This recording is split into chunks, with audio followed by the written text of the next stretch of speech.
Hello my dear student. तो स्वागत है आपका इस वीडियो लेक्चर में। हम लोग पढ़ रहे हैं क्लास 9th के एनसीईआरटी मैथ। तो इस वीडियो हम जानेंगे प्रश्नावली 2.1 बहुपद का प्रश्न सभी, यानी कि 2.1 में जितने भी प्रश्न हैं प्रश्नावली में, उन सभी प्रश्नों को हम इस वीडियो में कवरअप करेंगे। तो आइए सबसे पहले पहला प्रश्न को हम लोग कवरअप करते हैं। तो पहला प्रश्न है कि निम्नलिखित व्यंजकों में कौन कौन एक चर में बहुपद है और कौन कौन नहीं है, कारण के साथ हमें उत्तर दीजिए। देखिए यहाँ पर एक चर कहने का मतलब है कि सिर्फ एक चर होना चाहिए। अगर किसी बहुपद में या किसी व्यंजक में एक्स है तो उसमें सिर्फ एक्स रहना चाहिए, ए है तो सिर्फ ए रहना चाहिए, बी है तो बी रहना चाहिए, यानी कि सिर्फ एक समान, यानी कि एक समान रहना चाहिए, उसको हम एक चर में बहुपद कहेंगे। जैसे यहाँ पर पहला प्रश्न देखते हैं हम लोग, 4x² - 3x + 7। इस टोटल व्यंजक में, इस टोटल बहुपद में सिर्फ आपको x दिख रहा है, x के अलावा कोई दूसरा चर नहीं दिख रहा है, इसलिए हम इसको क्या कहेंगे, एक चर वाला बहुपद। अगर x के अलावा y रहता, z रहता, इसको हम लोग 2-3 चर वाले बहुपद कहते हैं, लेकिन यहाँ पर सिर्फ x रहने की वजह से इसको हम लोग एक चर वाला सिर्फ बहुपद कहेंगे। दूसरा प्रश्न है y² + √2। तो इस व्यंजक में, इस बहुपद में सिर्फ आपको y² यानी कि y दिख रहा है, इसमें कोई अन्य चर जो है नहीं है ABCD का।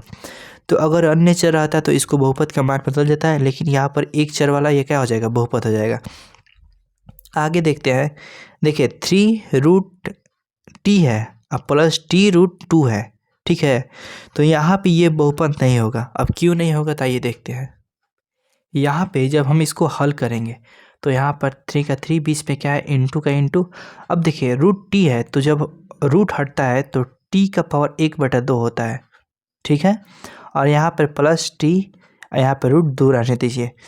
तो यहाँ पे एक बात समझिए, 3 गुणे t, 2 में 1 से भागा देंगे, यहाँ पे 2 से 1 में क्या करेंगे, भाग देंगे। यहाँ पे 2 में 1 से भाग देंगे, देखिए 0 यहाँ पर 0 2 5 10, यानी कि हमारा 0.5 आया, ठीक है। और 0.5 आता है वो पूर्णांक नहीं है।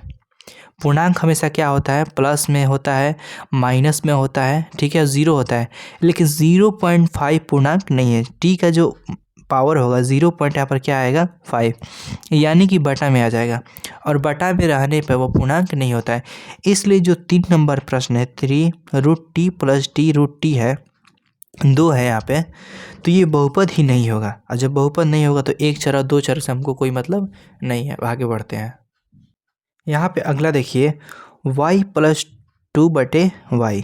यहाँ पर y 2/y है, तो इसको जब हम अलग रूप से लिखना चाहें तो y प्लस, यहाँ पे इसको 1/, क्या लिख सकते हैं, y, और यहाँ पे गुणे में 2, तो 1/y। तो ये क्या है, ये बहुपद के अंतर्गत नहीं आता है। बटा वाला जो भी अंक होता है वो उसको बहुपद के अंतर्गत हम लोग नहीं रखते हैं। तो हमारा जो 4 नंबर है वो भी बहुपद नहीं है। अब आइए आगे देखते हैं। यहाँ पर 5 नंबर क्वेश्चन है, x का पावर 10 + y का पावर 3 + t का पावर 50। तो यहाँ पे एक चर x हो गया, दूसरा y हो गया, तीसरा t हो गया। तो यहाँ पे 3 चरों का बात हो रहा है, तो इसलिए इसको क्या कहेंगे, 3 चर वाले बहुपद। क्या कहेंगे, 3 चर वाला बहुपद। तो इस प्रकार जो हमारा फर्स्ट क्वेश्चन है वो समाप्त हुआ। यहाँ पर हमने इसको लिख दिया कि कौन एक चर वाला है, कौन बहुपद नहीं है, कौन 3 चर वाला है, कौन 2 चर, सभी को यहाँ पर लिख दिया। तो ये क्वेश्चन समाप्त हुआ। अब बढ़ते हैं हम लोग अगले क्वेश्चन की ओर। अगला प्रश्न है कि निम्नलिखित में से प्रत्येक में x² का गुणांक लिखिए। यहाँ पे देखिए, कभी भी ऑब्जेक्टिव में देगा या सब्जेक्टिव में आपको देगा कि x² या y² या किसी भी चर का दे दे कि गुणांक लिखना है, तो गुणांक देखिए कैसे लिखते हैं। जैसे यहाँ पर एक व्यंजक प्राप्त है 2 + x² + x, तो यहाँ पे x² का व्यंजक, तो यहाँ पर हम x² को देखेंगे, ना कि x को देखेंगे। तो x² को देखेंगे तो ये देखिए, इसके पहले यहाँ पे कोई भी अंक नहीं है, x² के पहले कोई भी अंक नहीं है, तो यहाँ पे क्या छुपा रहता है, एक छुपा रहता है। जब कोई भी अंक नहीं छुपा रहता तो यहाँ पे क्या छुपा रहता है, एक छुपा रहता है। और एक के पहले भी यहाँ पर चिन्ह क्या है, प्लस, तो प्लस रहता है तो उसको हम नहीं लिखेंगे, और जब माइनस रहेगा तो लिखेंगे। तो प्लस रहने पे इसको हटा देंगे, और यहाँ पे इसका गुणांक क्या हो जाएगा, x² के गुणांक उसके आगे देखा जाता है, यानी कि x² के पहले का जो अंक रहेगा वही क्या हो जाएगा, इसका गुणांक हो जाएगा। तो यहाँ पे इसका गुणांक क्या हो जाएगा, यहाँ पे हम लिखेंगे 1। जब कोई अंक नहीं लड़ता है तो क्या लड़ता है, 1 लड़ता है। एक आंसर हो गया। अब देखिए यहाँ पे 2 - x square plus x Q, तो यहाँ पर एक्स क्यू का हमको मतलब नहीं है, हमको एक्स स्क्वायर से मतलब है। तो एक्स स्क्वायर के आगे कोई अंक नहीं है तो एक है, और एक के आगे क्या चिन्ह है, माइनस। तो इसका जब हम गुणांक लिखेंगे तो क्या हो जाएगा, -1 हो जाएगा। उसी प्रकार देखिए π/2 एक्स स्क्वायर प्लस एक्स, यहाँ पर एक्स के गुणांक में क्या छुपा है, यहाँ पर क्या है, एक्स के गुणा, यहाँ पे बीच में क्या है, गुणा है। तो एक्स के गुणांक में यहाँ पर पहले क्या है, π/2, तो हमारा आंसर हो जाएगा π/2। ठीक है, उसके बाद आगे देखते हैं, यहाँ पर माइनस है तो √2x - 1, तो यहाँ पर एक्स स्क्वायर का गुणांक हमको देखना है। तो यहाँ पे देखिए x है, लेकिन एक्स स्क्वायर इस बहुपद में नहीं है। तो जब एक्स स्क्वायर ही नहीं है तो यहाँ पर इसका गुणांक हम कैसे लिखेंगे, तो इसलिए जब बहुपद में एक्स स्क्वायर नहीं रहता है या कोई भी बहुपद में चर नहीं रहता है तो उसका गुणांक हो जाता है 0। ठीक है, तो प्रश्न संख्या 2 आई होप आपको समझ में आया होगा। अब बढ़ते हैं हम लोग प्रश्न संख्या 3 की ओर। प्रश्न 3 यहाँ पे है कि 35 घात के द्विपद का और 100 घात का एक पदी का एक उदाहरण दीजिए।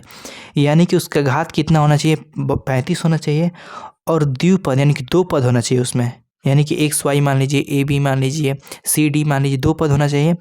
और साथ ही साथ 100 घात की एक पदी का उदाहरण होना चाहिए, उसका पावर कितना होना चाहिए, 100 होना चाहिए, और वो कितने पद में होना चाहिए, तो एक पद में होना चाहिए। आइए देखते हैं। जैसे मान लीजिए मैं यहाँ पर लिखना चाहूँ 2x का पावर 35 - 6। ठीक है, तो पावर का यहाँ पर बात है, तो देखिए 35 पावर हो गया, इसका हो गया ना 35 पावर, और 2 पद होना चाहिए, 2 पद होना चाहिए। तो एक पद ये हो गया 2x का पावर 35, एक पद ये हो गया, और एक पद 6 हो गया। अब चाहे तो इसमें y भी जोड़ सकते हैं या और आगे भी बढ़ा सकते हैं, या ऐसे भी लिख सकते हैं। तो 2x का पावर 35 - 6, तो ये द्विपद का 35 घात वाला क्या हुआ, एक एग्जाम्पल हो गया। तो यहाँ पर क्या हो जाएगा ये आंसर। उसके बाद 100 घात के एक पदी का एक उदाहरण हो, जैसे आप चाहें तो इसकी जगह पे बहुत सारे एग्जाम्पल अपने से ले सकते हैं, और मैं यहाँ पर लिखा उसको भी सही है। देखिए आइए, जैसे मान लीजिए मैं यहाँ पर 4y का पावर 100 लिखना चाहूँ, तो इसका पावर कितना हो गया, 100 हो गया। ठीक है, और कितने, एक पद में, यानी कि 4y एक पद में है, तो यहाँ पर ये क्या हो गया, आंसर। तो इस प्रकार हमारा ये आंसर है। आप चाहे तो कोई और अंक ले सकते हैं, कोई गलत नहीं काटेगा। चलिए अब बढ़ते हैं प्रश्न संख्या 4 की ओर। निम्नलिखित बहुपदों में से प्रत्येक बहुपद की घात लिखिए।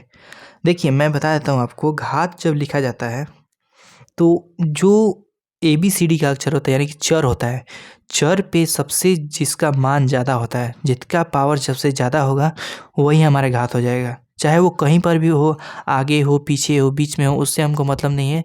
जिसका पावर सबसे ज़्यादा होगा वही हमारा क्या हो जाएगा, घात। जैसे यहाँ 5x का power 3 + 4x square plus 4x है यहाँ पर। तो इन तीनों पदों में सबसे ज़्यादा यहाँ पर देखिए x का पावर 3 है, सबसे ज़्यादा कौन सा है, 3 है।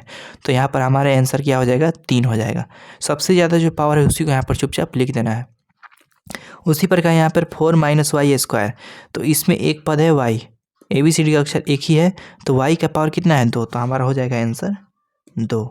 ठीक है, उसी प्रकार यहाँ पे 5t - √7, तो कभी भी पावर देखा जाता है ABCD के अक्षर पे, तो यहाँ पे t का पावर कुछ नहीं है, तो इसके कपार पे क्या है, 1 है, तो इसीलिए इसका पावर क्या हो जाएगा, 1 हो जाएगा। अब देखिए यहाँ पर अंक दिया है 3, तो किसी भी अंक, मैंने बताया अभी कि किसी भी चीज़ का पावर देखा जाता है ABCD के अक्षर पे, तो यहाँ पे ABCD नहीं है, जो अंक दिया रहता है सिंपल अंक, मान लीजिए 2 दे देगा, 4 दे देगा, 5 दे देगा, 1 दे देगा, और पूछेगा उसका घात कितना है, तो आपको बोलना है 0। क्योंकि जब इसमें ABCD का अक्षर का जिक्र ही नहीं किया गया, यानी 4 का जिक्र ही नहीं किया गया है, तो पावर हम किस पे देखेंगे, तो अंक पे तो कोई पावर रहता नहीं है, और जब पावर रहता नहीं है तो उसका मान क्या हो जाएगा, 0। अब आते हैं प्रश्न संख्या 5 की ओर। देखिए प्रश्न 5 है कि बताइए कि निम्नलिखित पदों में कौन कौन बहुपद रैखिक है, कौन कौन द्विघाती है और कौन कौन त्रिघाती है। रैखिक कहने का मतलब है कि उसका पावर 1 होना चाहिए, द्विघाती कहने का मतलब कि उसका पावर 2 होना चाहिए, त्रिघाती कहने का मतलब उसका पावर 3 होना चाहिए। तो देखिए पहला क्वेश्चन है एक्स स्क्वायर प्लस एक्स, सबसे बड़ा देखा जाता है पावर। ठीक है, तो यहाँ पे सबसे बड़ा पावर हम लोग देखते हैं एक्स का पावर 2 अब प्लस एक्स, तो सबसे बड़ा पावर यहाँ पर देखेंगे और उसके अनुसार हम उसको डिफाइन करेंगे कि द्विघाती है कि त्रिघाती है कि रैखिक है। तो सबसे बड़ा पावर x का यहाँ पर 1 है, x का पावर यहाँ पर 2 है। तो सबसे बड़ा x का पावर 2 है, तो यहाँ पर 2 है तो क्या हो जाएगा, द्विघाती बहुपद हो जाएगा। उसके बाद यहाँ पर x माइनस एक्स क्यू है। तो देखिए सबसे बड़ा पावर किसका है, तो यहाँ पे इस पद का है, x का पावर 3 है, तो ये हो जाएगा हम लोग का त्रिघाती बहुपद। तो यहाँ पर हम लिखेंगे त्रिघाती बहुपद। अगला क्वेश्चन है y plus y square plus 4। तो सबसे बड़ा देखिए ABCD के अक्षर पे पावर देखते हैं, तो सबसे यहाँ पर y का पावर 1 है, y का पावर 2 है। तो सबसे बड़ा पावर कितना है यहाँ पर इस पद में, टोटल पद में, तो y का पावर 2। तो इसीलिए इसको क्या कहेंगे हम लोग, द्विघाती बहुपद। ठीक है। यहाँ पे देखिए 4 नंबर क्वेश्चन 1 प्लस एक्स। तो x पे पावर कितना है, 1 है, और कोई ABCD का अक्षर नहीं है, तो x का पावर 1 है, तो इसलिए क्या इसको हम लोग क्या कहेंगे, रैखिक बहुपद कहेंगे। आगे देखते हैं तो 3t दिया है, तो 3t यानी कि t का पावर कुछ नहीं है, तो यहाँ पर क्या है, 1 है, तो इसलिए ये भी क्या हो जाएगा, ये भी हम लोग का रैखिक बहुपद हो जाएगा। पावर अगर 1 रहता है तो क्या हो जाता है, रैखिक बहुपद। पावर 2 रहता है द्विघाती है, पावर 3 रहता है त्रिघाती। यहाँ पे आर स्क्वायर दिया है, तो आर का पावर कितना है, 2 है, तो यानी कि ये हमारा हो जाएगा द्विघाती बहुपद।